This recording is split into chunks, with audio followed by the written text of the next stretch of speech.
It's helped me overcome the shame that comes with having a mental illness, and not just having a mental illness, but having a criminal record as a result of my illness and being in a psychotic state of mind. How have people responded to that? They very favorably. They've accepted me, and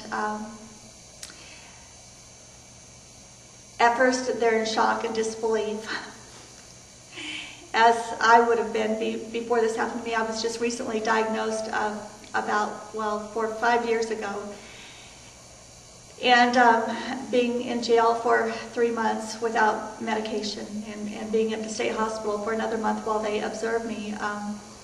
I was in total fear and terror for those months.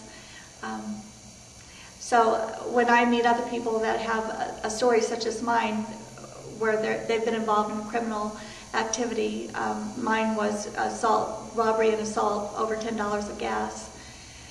And fortunately, no one got seriously hurt when this happened. But I'm under the Psychiatric Security Review Board, and for me to be involved with NAMI gives me something positive to do with my time besides going to school at Portland State University.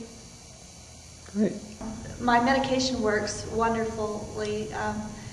It stabilizes me, and no paranoia, no symptoms at all for the. What are your hopes and dreams? Oh, I hope to one day get my master's in women's studies and minor in psychology. I'd like to work with women that have been incarcerated with a mental illness such as I have been. So they had deemed me ready 9 months, but I had to wait for a bed, wait for a room. So instead of being at a group home in Portland, I was at the state hospital for 9 months.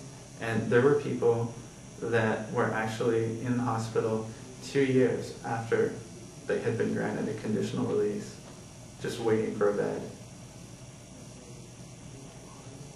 And I would also like to mention that there's just a lack of motivation for the patients. We just sit in the sitting areas hour after hour after hour, and you're allowed to walk outside, but it's all fenced in with like prison wire fencing, and it's just a very depressive type of situation to be in. Of course, I was in jail prior to that for 3 months, unmedicated, waiting for a place at the Oregon State Hospital. But I just, and that's another story. I don't know if you want me to talk any more about that, but the hospital itself provides very little motivation for the patients. We're just not hopeful of getting out because in my instance, in my case, it was over 2 years that I was there when I should have been released after just being stabilized on my medication.